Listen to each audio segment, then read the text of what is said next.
Hello everyone, this is Lasley here, starting a new Let's Play series, and this time it's going to be live instead of my usual post-commentary shenanigans. Which means, well, whatever happens, happens. And the game that I'm going to be playing? Crash Bandicoot Insane Trilogy. And we're going to start with the first game. So without further ado, let's get on with the show. Activision presents a smashing blast from the past, developed by Vicarious Visions.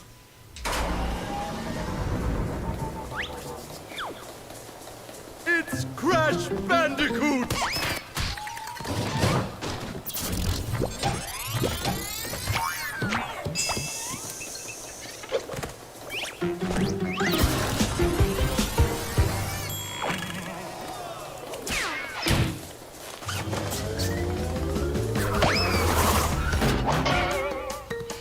Okay, so I gotta say, it's a nice intro and everything.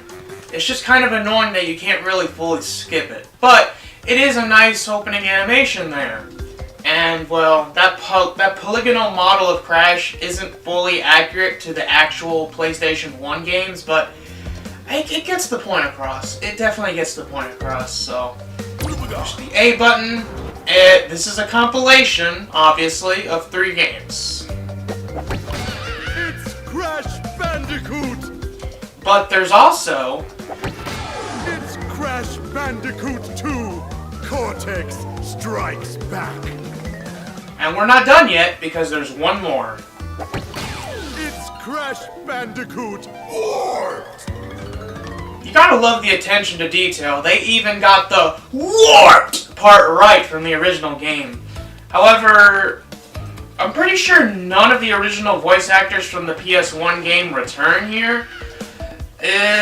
Even though this is meant to be a remake of 3 classic games, they just figured, well, we'll just use all of the voice actors from what was the latest mainline Crash game at the time, which was actually Crash Mind Over Mutant. But we're not here to talk about those games today. We're here to talk about and play some remade classics. And let me tell you, of these 3 remakes, the remake of the first game is arguably the best one as far as being a remake. The other 2, not so much, but the first one, definitely. And I look forward to replaying this one when I come back to Insane Trilogy. With the other 2 games, I'm 50-50. Without further ado, let's start. The one that started it all, but in HD. But, Dr. Cortex, we haven't determined the cause of past failures. Moron! This Bandicoot will be my general, and he will lead my Cortex commandos to world domination. This time, I shall reign triumphant.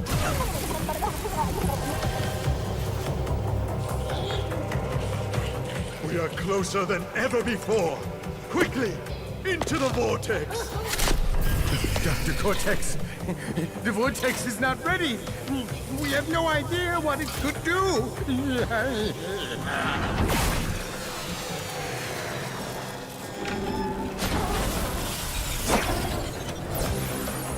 Failure again. Capture him! Uh-oh. Prepare the female Bandicoot.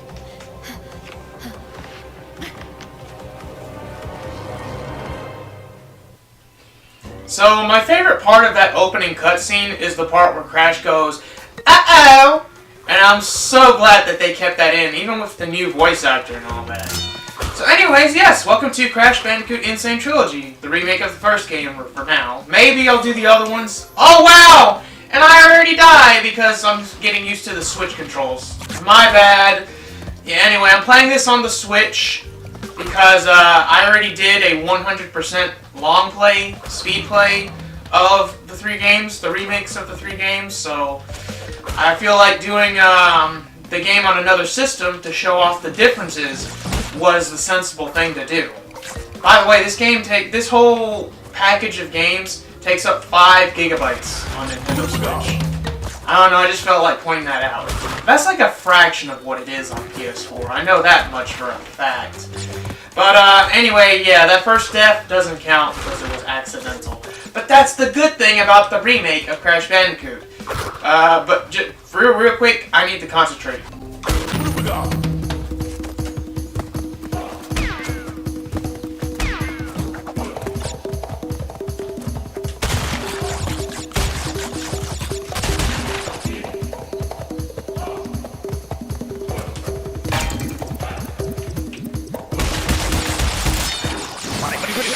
Okay, had to be silent for a little while to concentrate on making sure I get that crate bridge in time.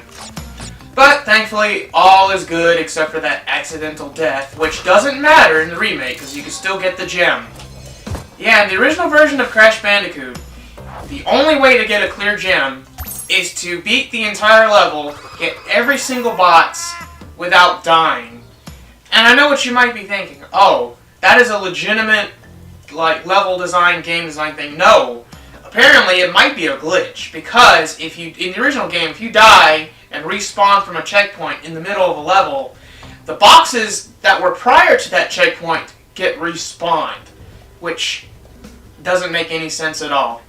So, but one thing the original Crash Bandicoot has over the other two is that all of the levels are accessed from an island map of sorts, and you actually go around the island and you see the island and all that. It's pretty cool, you know?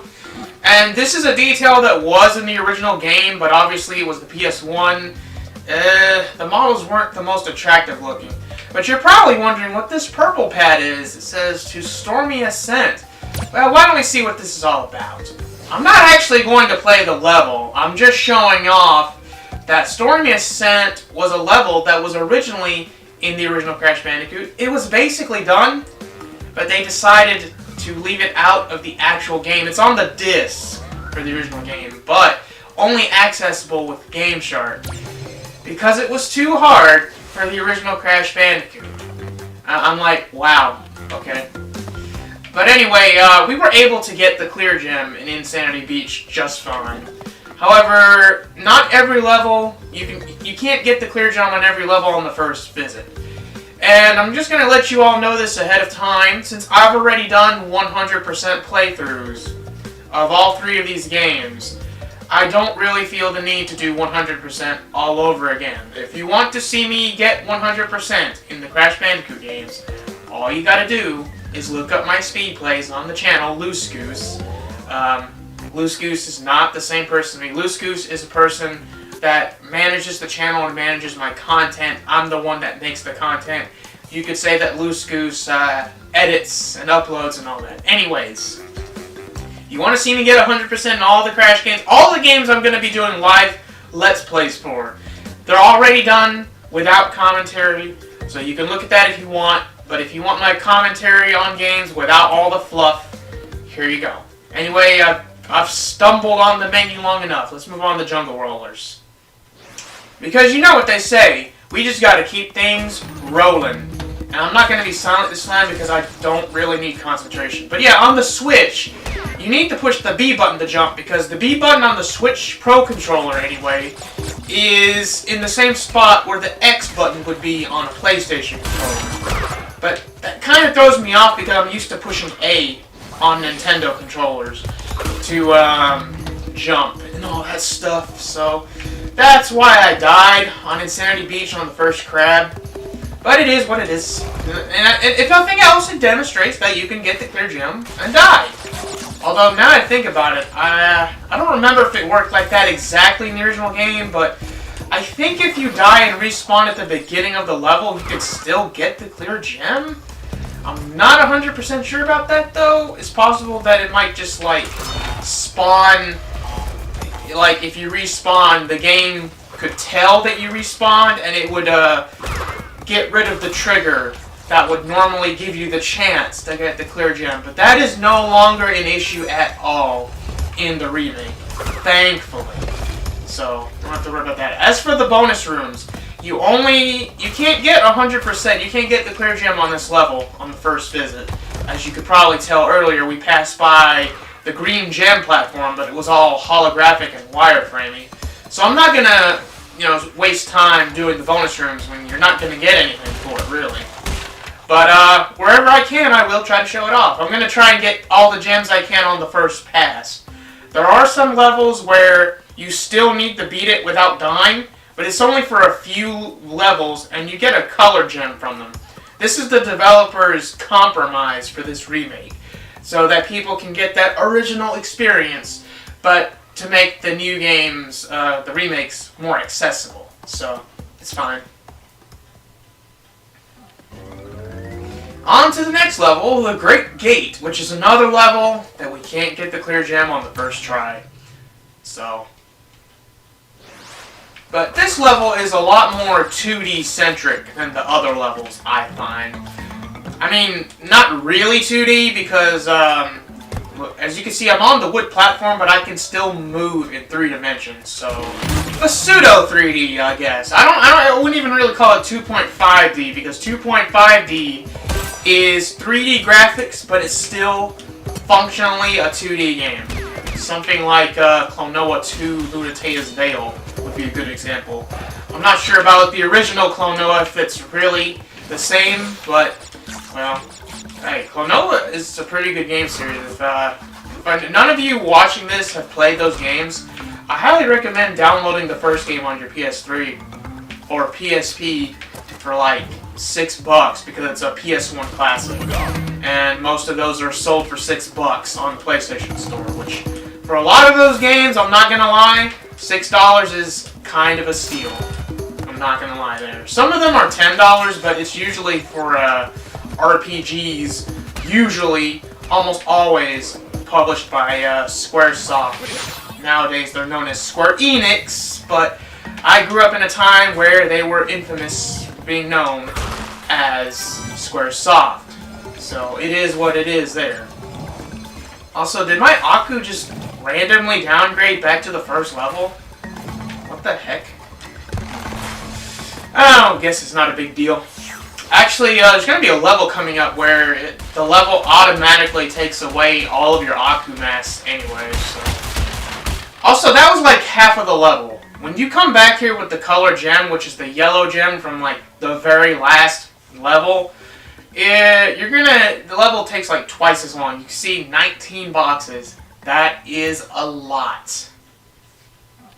And now we have the infamous boulder level, aptly called boulders, because there's more than one. Also, I like the detail that there's like a boulder right there next to the level. Pretty sure that was a detail that wasn't in the original game, so that's pretty cool, to say the least. So I'm gonna try and do this without dying, but it doesn't really matter on this level. The first color gem level, I don't even think it's in this island. I think it's in the next island. At any rate. But, yeah. Boulders. There's not really much to say, but you are going against the camera here. Kind of going against the grain. You do this a lot in the Crash Bandicoot trilogy. I can't remember if you do this in Crash Bandicoot, The Wrath of Cortex, going against the camera. That game is a lot like the original 3 games, but it came out a long time ago on PS2. Yeah, it was a game. It was a Crash game. It existed. Had very long load times, but I'm trying to think. I don't remember actually having to go against the camera all that much in Wrath of Cortex. So if that's true, I guess that's like the one saving grace of that game. Because having to go against the camera for backtracking in the Crash games is really annoying when you're trying to go for the gems and all that. I don't think you do that too much in the original Crash either. I think there's only a couple levels that do that. But we're not going to be seeing none of that because I'm not going to go out of my way. I'm not going to do any backtracking for gems in this Let's Play, live Let's Play. I'm going to try and get as many gems as I can on the way, but the goal is just to get to the final boss and show off the story in its entirety, which I think is all we really need. But yeah, it was nice to get another clear gem. It's been like, what, 5 minutes? But we're going upstream. In the original game, this was like one of my favorite music tracks, actually. And this is another level where you can't get the clear gem on the first try. So you know what? Too bad, so sad. And they give you an Aku Aku because, like I said, in boulders, they automatically take away all of the Aku masks. And the reason for that is probably because if you get hit by the boulder with an Aku mask, you could theoretically survive the boulder and it would go through you, probably. And that would really mess up the point of the level. You would be running away from nothing at that point, so... And maybe they wanted to increase the difficulty as well, you know. That seemed to be a really big thing with Naughty Dog when they were making the original Crash. They really wanted it to be difficult. Like the good old days of the original Nintendo and the Super Nintendo games, which were not all, but most of them were really freaking hard. Like, so hard, there's a reason that whenever they re-release them on the classic consoles or whatever, they give you save states and whatnot, because it makes them play a lot closer to a modern game, which in general are definitely easier than older games. Not always, there are some exceptions. One notable one being Donkey Kong Country Returns and Tropical Freeze. Those games were just as hard as the Super Nintendo games. In some ways, maybe even a little bit harder. And that's actually kind of on topic, because I find that the first 3 Crash Bandicoot games play a lot like the Donkey Kong Country games, but in 3D graphics. There's actually quite a few things they have in common, particularly how they deal with game percentages, because in the original Donkey Kong Country trilogy, each game you can get like 101%, 102%, and you can kind of do that in the original Crash trilogy as well, at least with 2 and 3. I'm not so sure about the original. And next up is going to be the first boss of the game, Papu Papu. And so, without further ado, let's just get right to it, why don't we? Sleeping on the job as usual.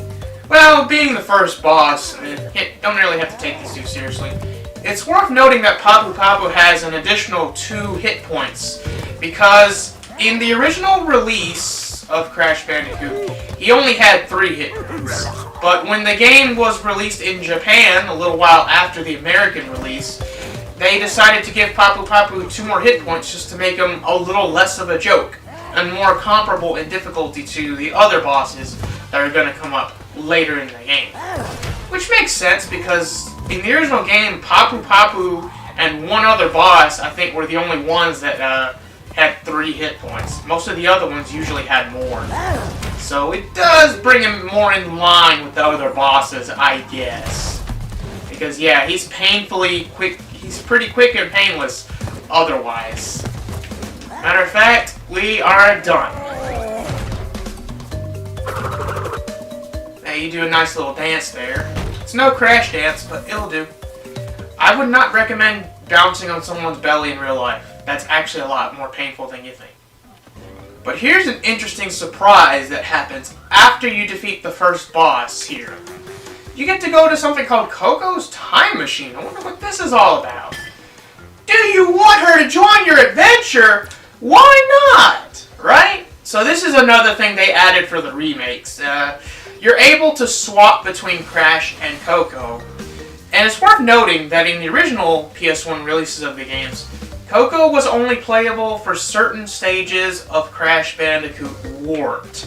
But the other 2 games, she didn't exist in Crash 1 original.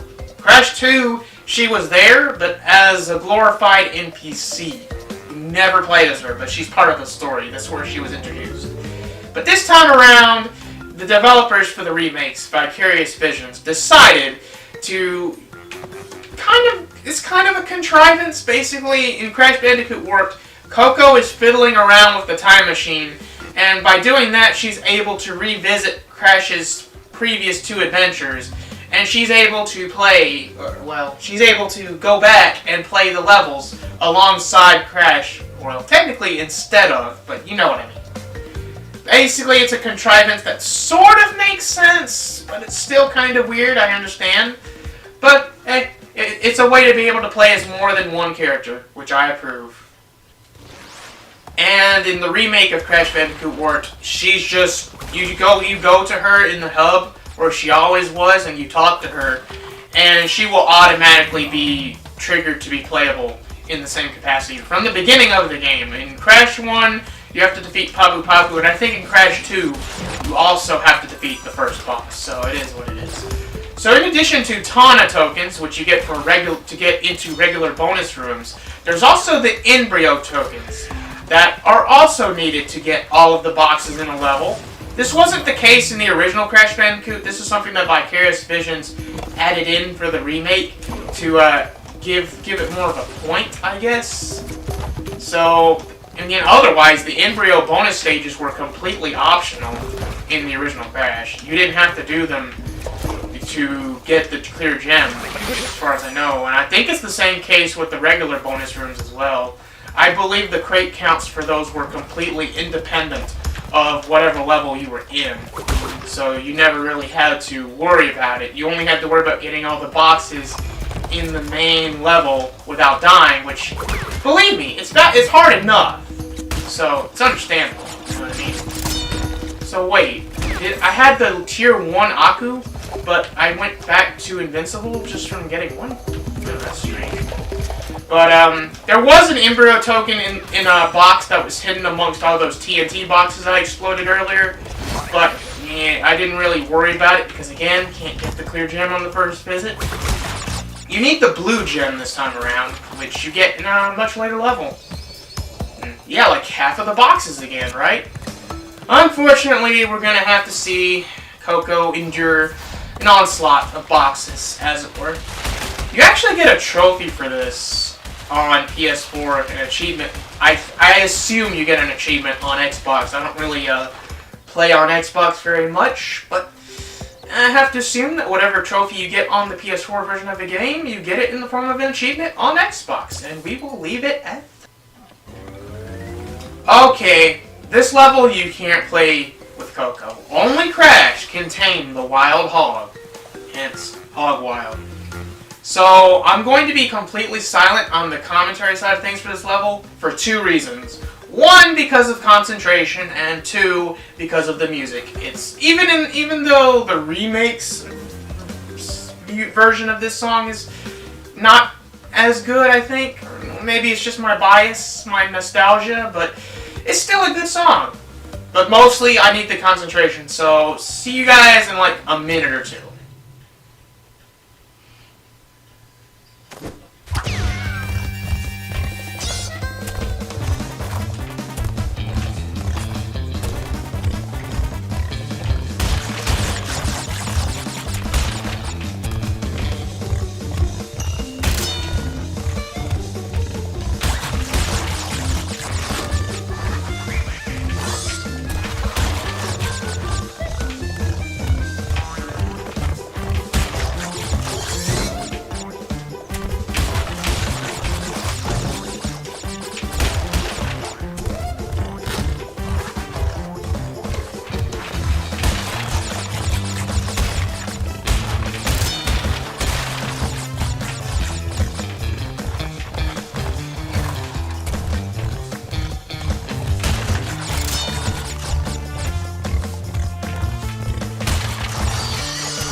Oh my god, I can't believe I did that first try. Holy crud.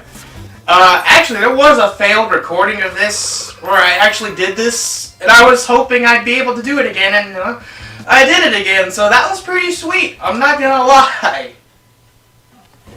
And things are going to be relatively chill, although Native Fortress is a good bit harder than the Great Gate, but it's another situation where a chunk of the level is inaccessible without the color gem, but hey, at least we don't have to stress about finding all the boxes. And I don't have to worry about dying either. I wonder how many times I'm going to die in this level, though. I guess we'll have to wait and see. We're going to end it with Coco, just, because I played this Crash for, what, like 5 levels? 6 if you count the hog level? So, yeah, why not?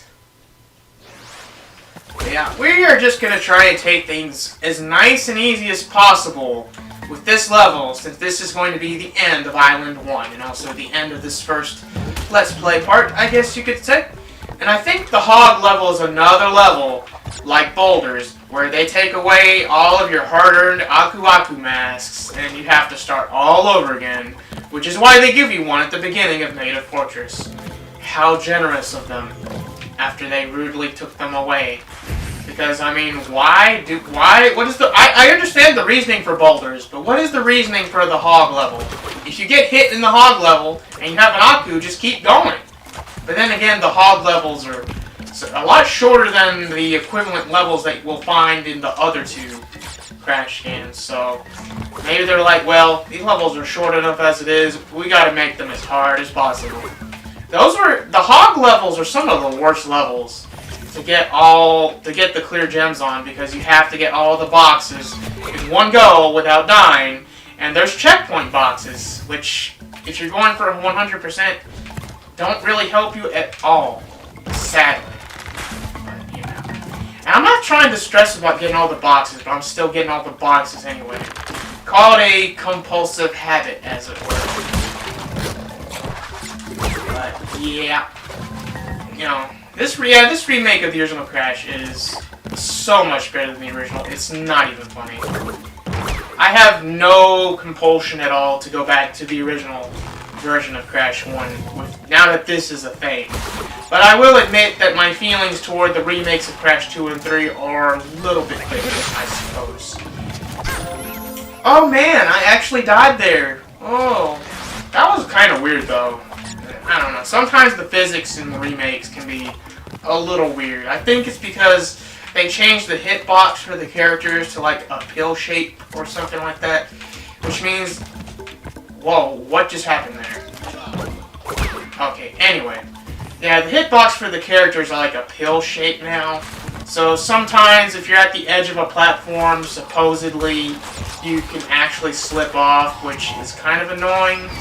And wasn't really a thing that happened at all in the original games, slipping off of a platform. I mean, kind of a non-entity thing that doesn't... You know what? I'm gonna do this bonus run just because it's the end of the first island, and because I'm probably not gonna be able to show off a lot of these if I keep this up, because the last couple levels where you could get the gem, they were, you know, not traditional platforming levels. It was the Boulders has some platforming, but the hog level didn't. So, you know, these are bonus runs where you get a few extra crates, and Tana gets kidnapped by Cortex again. Kind of weird how that happens, huh? But, yeah, in the original Crash, the boxes that you get in the bonus rooms didn't count towards a level, and they also served as your save points, too. The original Crash, you could not save the game manually. The only way you could save the game was by memorizing a password. Although, to be fair, I think it's better executed than password systems in, like, the NES and Super Nintendo days, but still, it was... By 1996, password saves were very much archaic and not really the thing to do anymore, because the PS1 introduced memory cards, which, to be fair, a lot of people didn't have, apparently, because the memory cards were sold separately from the console.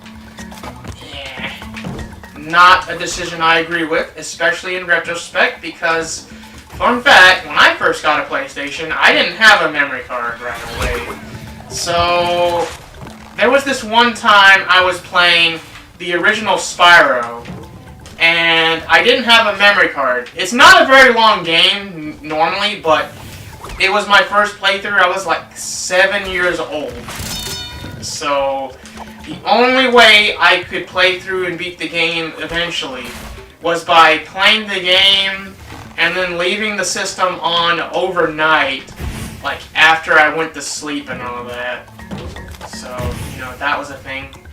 And when I wake up in the morning before I went to school, I'd have to play the game for a little bit, because, you know, you wake up and you have to go to school less than an hour later usually. So, play it a little bit before school, and then I have to go to school for like 7 hours, you know, and you come back, and I'm pretty sure I didn't beat Spyro that way, because I'm pretty sure every time I came home from school, my save data was gone because I think the system had to be turned off. I think this was during that brief period of my life where I actually had to play the game consoles in the living room, so conflict of interest, I'm sure. But that's going to end off this first episode for the Let's Play series of Crash Bandicoot Insane Trilogy on the Nintendo Switch, because I already did these on PS4. And I gotta say, the Switch version, it looks pretty good and it plays pretty good. My own personal memories with the control layouts aside. But I hope you guys enjoyed this part. If you liked it, feel free to give a like and comment if you feel like it. I'm not going to force anybody. And see you next time for Island 2 of the original Crash. Take care, everybody. This has been Lazuli.